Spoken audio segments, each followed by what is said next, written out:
After a devastating diagnosis, Sapphire wanders into a wintry woodland near her home, hoping to disappear. She only wanted to escape, but a chance encounter with an elemental sent Saffie on a different path entirely, as she finds herself trapped in the snowy wilderness. Help Saffie escape the blizzard and perhaps find peace and more along the way.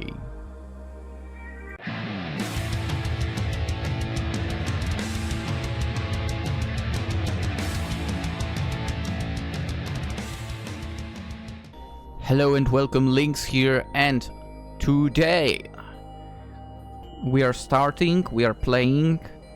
I'm not sure if this will be a one episode thing or 2 episodes, we'll see.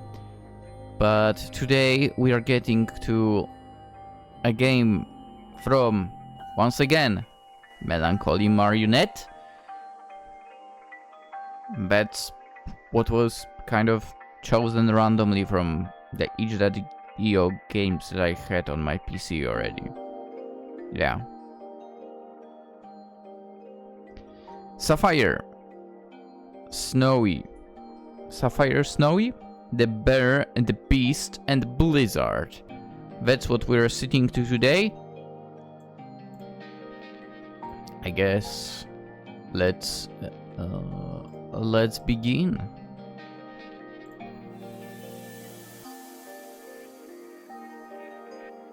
One thing I'm worried about is the fact that in the settings it showed that the narrator is voiced. Please be aware that this tale features themes of mental health and suicide.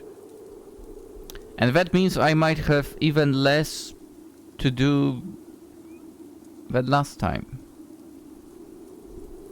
Narrator is supposed to be my role. It contains the following warnings and triggers: disturbing language and behavior. Yeah, it's fine. Mentions of mental health. I mean, important topic, we should talk about it. Mentions of self-harm. Something that we should avoid. Attempted suicide. Something we definitely should not attempt. Bright lights. I mean, I guess if you are sensitive to that. Blood. Everyone has it in their body. Death. Well, I mean, it will eventually happen to everyone as well. For a more detailed list of warnings and triggers with spoilers, please see the drop-down on the project page. Now, my comments are not meant to be a joke, okay? That's just, what I said was just facts. And I would say I'm speaking like that about them because I'm open about those facts and so on. For the best possible experience, please play with headphones and keep all sound on, especially voice acting. I might turn off the narrator for if he... Stay safe and have fun. If you'll get in the way constantly. Before we begin, please select the sort of voice you find more soothing. This choice will determine whether Sapphire, our protagonist, encounters a masculine or a feminine entity. Oh. Please note that the voice you choose cannot be changed without beginning a new story. Do I hear the voices? Oh, it's here. Okay, here. I'm sorry, but it's not your time. You don't get to decide when you die, friend. That's entirely up to me. Stop. I'm sorry, but it's not your time. You don't get to decide Done. when you die, friend. That's Easy. entirely up to me. We are going Yuri route.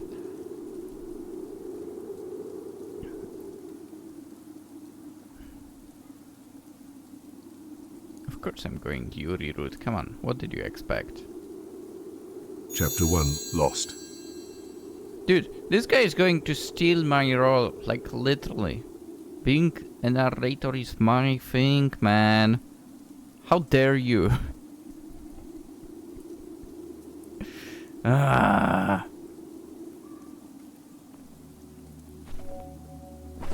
In a distant universe not too dissimilar from our own, a young woman walked alone in a world of white.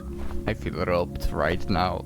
Dragging her feet through the deep snow surrounding her, Saffie pulled her coat a little tighter around her neck to shield herself from the icy chill caressing her skin. By the way, this is a perfect game because of that. It's a perfect game for those, I'm gonna say, bastards that record visual novel without commentary at all. Which is ridiculous thing to do. Yeah. I mean, if everything, absolutely everything is voiced. Dude, I bet there is like a ton of people who would be like, oh, settings, let it play on your own, I don't have to do anything. Alright, and they just push the record, let the game play on its own and so on. It's a sad thing to do. Anywho. Confronted by the almost endless expanse of snow, she began to wonder why she was even out there, cold and alone. In her heart, she already knew the answer. Also, gotta love the crunch of the snow. She couldn't carry on, she couldn't cope, she couldn't breathe. So she just left. She knew it wouldn't solve anything, but she wasn't about to suffocate in a sea of people who would watch and do nothing. Fair enough. Or worse, whip out their phones to capture the macabre moment and share it on social media. What macabre moment? If she was going to die, she'd rather be someplace like this. Somewhere spacious, somewhere she could simply disappear. Okay. I mean, to be fair, this is... I mean, what she plans is, you know, very drastic, but makes you think that, at least made me think that like wild animals or animals in general, I would say, they kind of instinctively know when they are about to pass away, and they seek basically loneliness. Yeah. I mean, to be quiet, truthful over here. I don't remember if it was the case always, but I do remember. To be fair, no, I do remember stuff.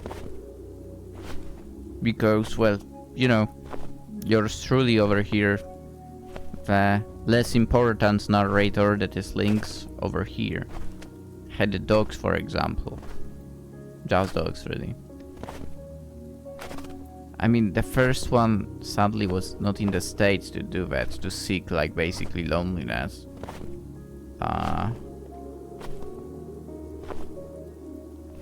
I don't remember the old girl, how she... I might not have been in the house at the time.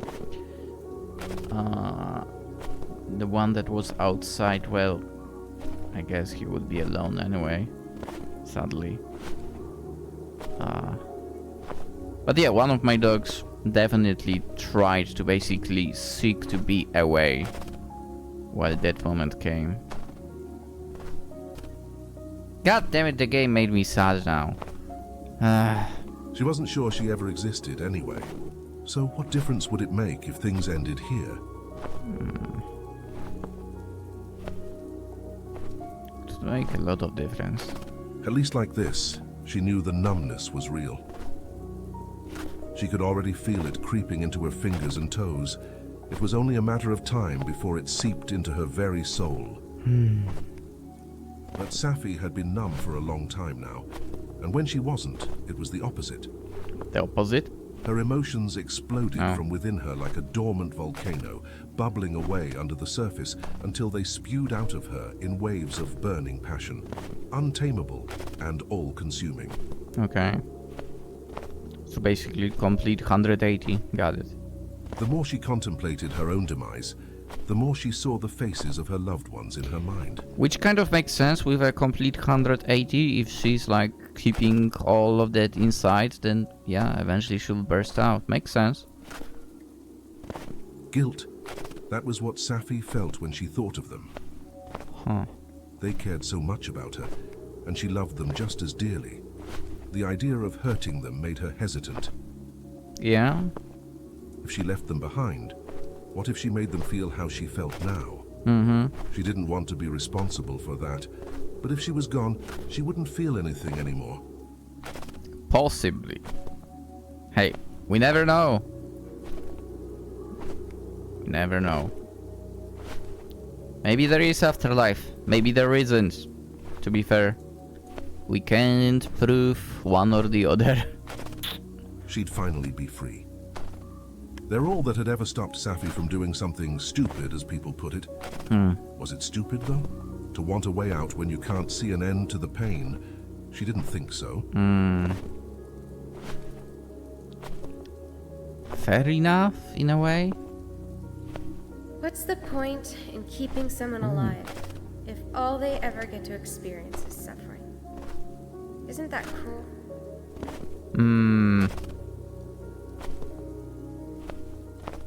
I feel like where we are now, like a lot of us mostly experience suffering of in some ways, which is sad. Why should a person be expected to keep going on the small glimmer of hope that one day, if you hold on just a little longer, things might mystically get better? Yeah, I understand that. But there needs to be a deeper reason for her trying to do what she wants to do for. There's got to be more to that. Because I have that thought, that's for sure. But it wouldn't push me to thinking of, oh, let's end it all now. We don't live in a world of magic and miracles. We live in a world where being different is practically a death sentence. Not really.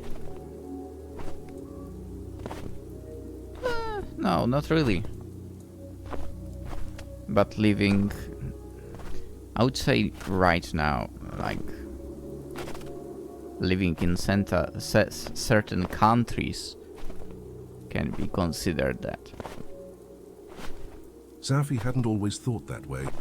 There was a time many years ago when she still believed in magic. Who didn't? I did too. She saw the world for the wonderful place that it could be, and fought back against the encroaching shadows with a childlike enthusiasm, bright and optimistic for her future.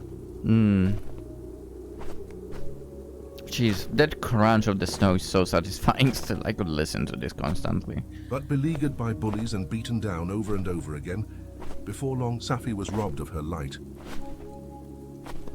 Beaten... what? Gee... Her sense of self became smothered beneath a series of torn and tattered masks she wore to stand a chance at surviving modern society. Am I the only one who, like, has never seen, like, a proper bullying and so on? Have I really been kind of blessed with proper schools that didn't have that? I feel like there was only like some friendly banter. And it would basically go both ways anyway.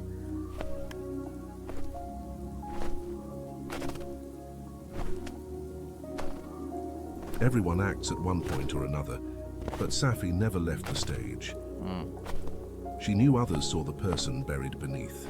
She wasn't a good enough thespian to hide it from them, though they never chose to engage with that part of her. Eventually, she realized that her true self was something to be ashamed of, something to keep concealed, Not really. gradually becoming more distant until she was a stranger even to herself.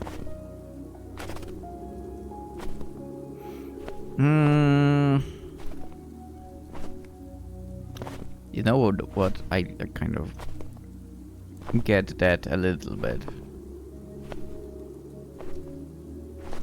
I kind of get that. I feel like I keep some stuff concealed from people around. Yeah. Like the most obvious one being the fact that I do YouTube. Not many people around know about that. From afar, Saffie seemed functional. However, upon closer examination, the cracks were clear to see, strained and slowly crumbling, much like the battered bear she carried close to her wherever she went. And yeah, getting back to that. Also, as a person, I'm not like open about everything to everyone. Yeah. I get that concealing part, I understand that completely. But it's more, in my case at least, it's more like, yeah, I just don't see a reason to show it to you, that side. No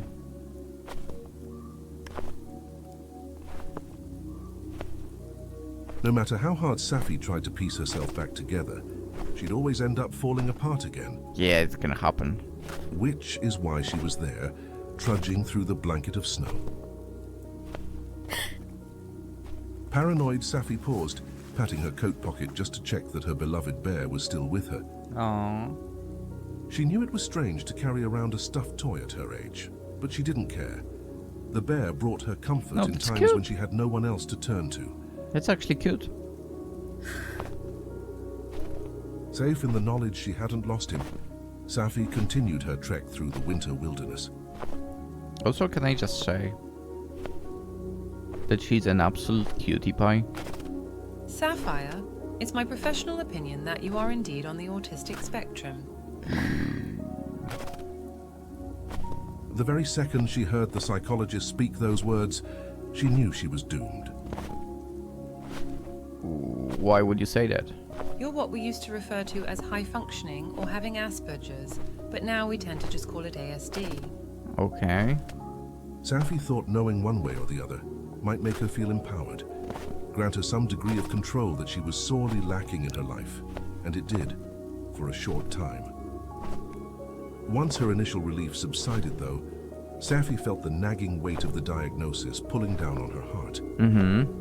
Congratulations! You've been diagnosed with never-ending despair. Just what I always wanted. She said Saffie wasn't broken, that there was nothing wrong with her, the problem was other people. Yeah? She told Saffie the world was changing, albeit not fast enough.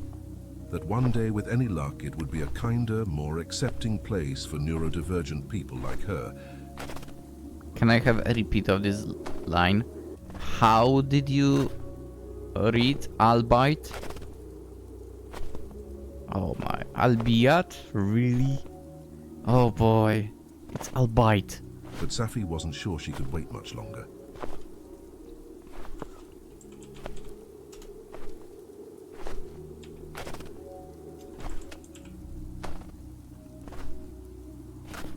Albeit. There you go. See? I remember a little bit of German. Saffie didn't make the trek out into the wilderness intending to die, but she couldn't help dwelling on it. Those kinds of thoughts had become a constant companion, more comforting than unsettling. I don't think I even want to die. Yeah. The problem is, I don't exactly want to live either. Yeah. Okay. I kinda get it. If I end up back where I left off, things will carry on until I'm withered and old. Stuck. Hollow and alone. Like a ghost haunting its own home. That's me. Or worse, I could be carted into care against my will. Left to rot in some ghastly place people put you in so they can shield the rest of society from the inconvenience of your existence. Where did that come from? Who the heck would want that? Saffie would rather take her chances out in the elements. At least like this, she was closer to nature instead of isolated indoors. I mean, I don't think she has to worry about being taken into some sort of, you know, medical facility or whatever. Considering what is happening in the world and what kind of people we get to see overall in public, you'd see, wow, those people should be basically locked up in mental asylum, right? they aren't for. And, you know, I don't think she has to worry about that. I think nobody in general has to worry about that at this point. I guess, for now, I'll just keep walking and see where I end up. Right. Whether or not she would make it back home, she elected to leave up to fate. And fate found Saffie sooner than she could possibly have imagined. Okay.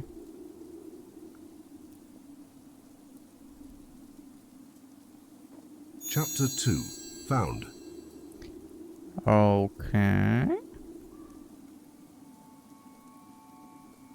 Growing weary of walking, Saffie decided to stop for a moment, taking in the pristine white glow all around her before sinking to the ground with a strained sigh.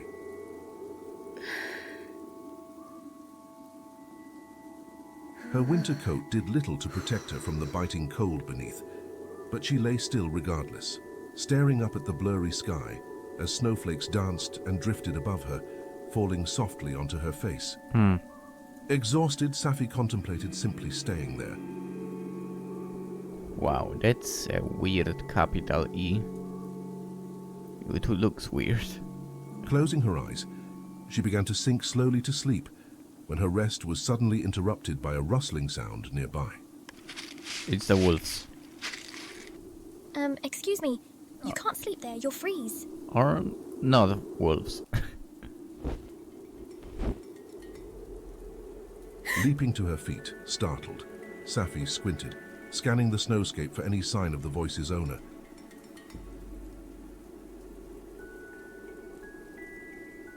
Who's there? She called out, wondering if she had merely imagined the sound. Down here. Yeah. Casting her eyes towards the ground, Saffie gasped aloud at the creature stood proudly before her. What are you? A gold demon? Are you a dragon? Can I save the game? This one, right? Alright. Are you a dragon? Obviously that would be. This is gonna sound kind of crazy, but... Are you a dragon? I know you're not supposed to exist, but with the horns and the wings, you sort of look like one. Well, a short one anyway. I'll have you know, I'm actually pretty tall for my kind. Yeah. That's not a bad guess, though. Unfortunately, dragons don't exist. Or at least not anymore. Your kind hunted them to extinction aeons ago. Us elementals, however, have thankfully proved more elusive. God damn it, humanity, what have you done again? Jesus. An elemental? So then you're like a snow spirit? We could have had dragons. How good would that be? Bingo. Well, a blizzard if we're being specific. Okay. But enough with the introductions. Your body temperature is dangerously low, my friend. I don't know who you are or why you're out here, but we need to get you warm and fast. Follow me! Before Saffie even had a chance to respond, the creature bounded off into the blanket of white. Huh. Wait! Come on, slowpoke. Get those legs moving. The faster you run, the faster we can get you out of danger. This is my domain, and I won't have you pointlessly passing away in the ice. But my feet are practically frozen. I can't even feel where I'm treading. Can't you slow down just a tiny bit? Fine, but if you pass out, just know I won't stop hugging you until you wake up. Yeah.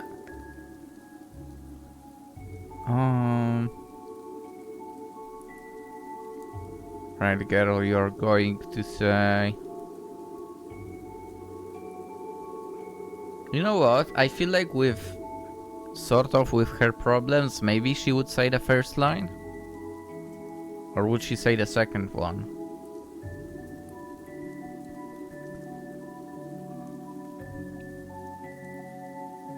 If it was Saffie who said something like that to me, I would be like, oh, that sounds nice. Otherwise, it's probably please don't.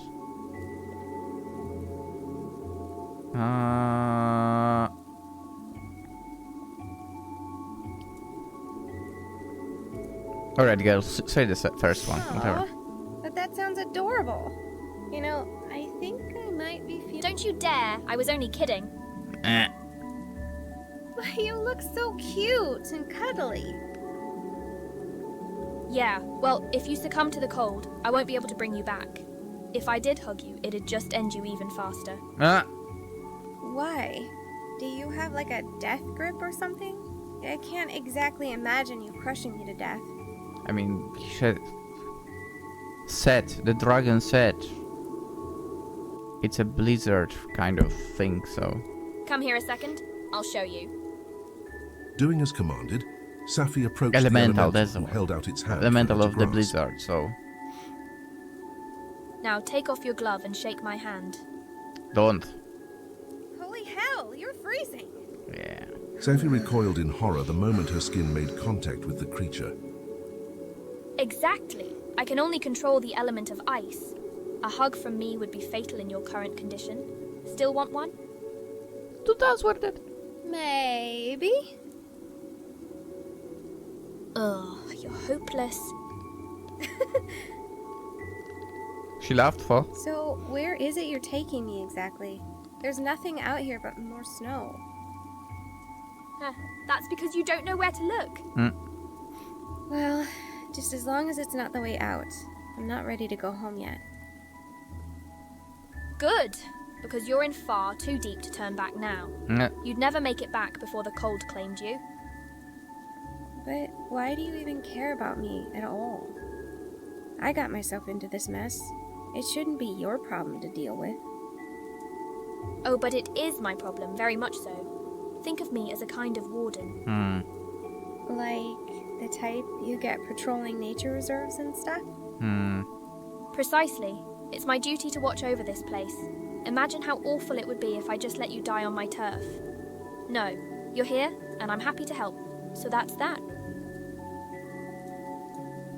He's like, I actually don't, I just don't want dead bodies on my turf. Okay. Saffie wanted to ask the creature more, but her voice seized in her throat. She sensed something from the spirit, but was too anxious to question it further. We're not too far now. Just keep putting one foot in front of the other and everything will be fine, my friend. As promised, it wasn't long before the pair reached a thick and flourishing tree line that was somehow obscured from Saffie's sight by the snow. With each shivering step into the forest, Saffie noticed the light changing around her. Yeah? It's become darker. What is this place? Somewhere very, very special. Now don't dawdle. We've got to get you some shelter. Okay. I mean, a cave will be...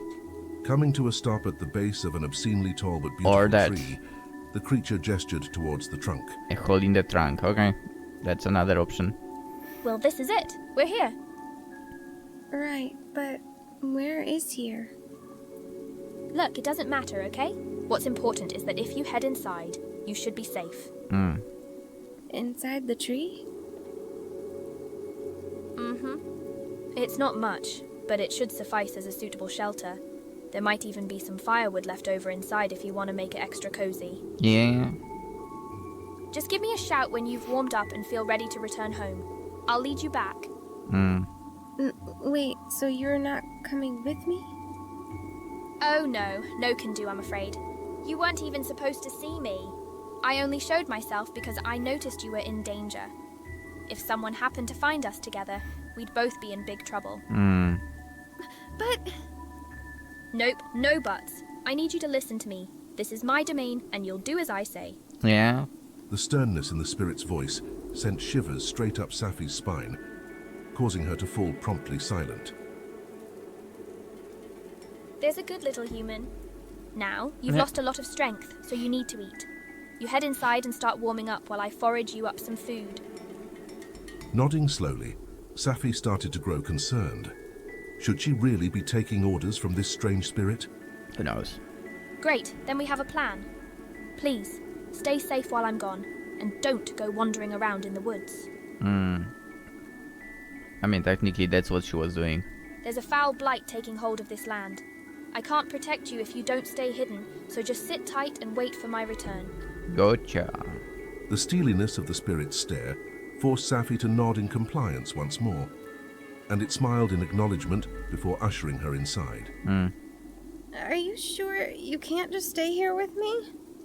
Anxiety rose to the surface as Saffie stuttered.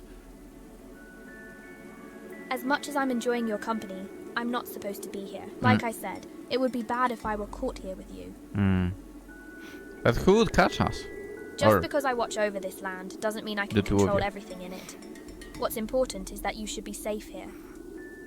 Unable to speak for fear of allowing tears to escape, Saffie stood still, pleading with her eyes for the creature not to leave her. I'm sorry, but it's vital that you eat. Rest will help, but you'll never make it home on an empty stomach. Besides, you're my guest. I can hardly allow you to starve. I'll try not to be gone too long, okay? Just like that, the creature bowed its head politely before fading into the fog. The very second the spirit was out of sight, Saffie felt a suffocating sense of dread creep closer. That's the inside of the tree? When can I move in?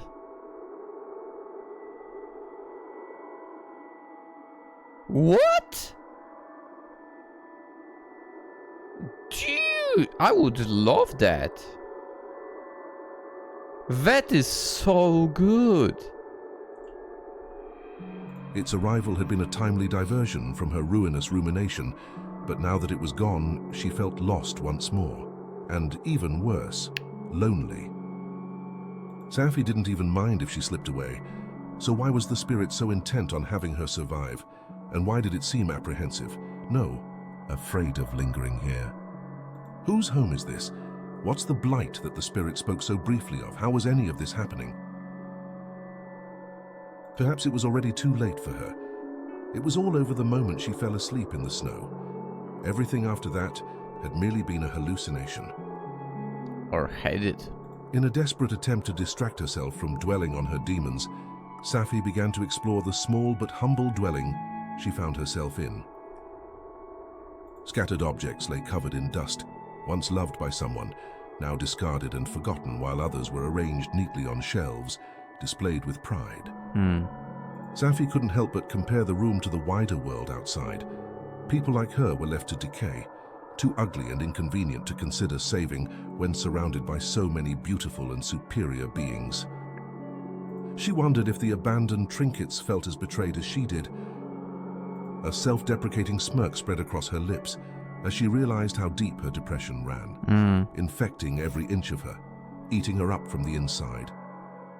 Even now, in this fantastical scenario that bore a striking resemblance to some of her youthful dreams, she couldn't find it in herself to hope, anxiety gnawing at her very soul. Overwhelmed and uncertain, Saffie crawled onto the ledge resembling a bed and curled up into a tight ball, shielding her eyes from her surroundings. If she could just sleep, maybe the spirit would be back by the time she woke up. Maybe. Chapter 3. Goodbye. You know what? Let's end it at that. Solid 2 chapters in. And we'll continue tomorrow. You know what? In the end, I don't mind narrator being there. I mean, I interrupt him anyway. Yeah. I guess when you actually do commentary, you will do it anyway. No matter what. Dude, this seems like it's going to be overall a great story. Once again, by Melancholy Marionette. Clearly someone who knows how to do those visual novels. Why are you not releasing them on Steam though as well? It's just each. I'm surprised. In a way, I feel like those would be sort of a hit on Steam as well. At least, sorry for the yawn. At least when it comes to the ones we played. But, well, then again, it's my opinion. I also... Nah, I think I'm correct about that. I think those would be hits. At least in the, like... in the visual novel area. Anywho, let's end for today. I'll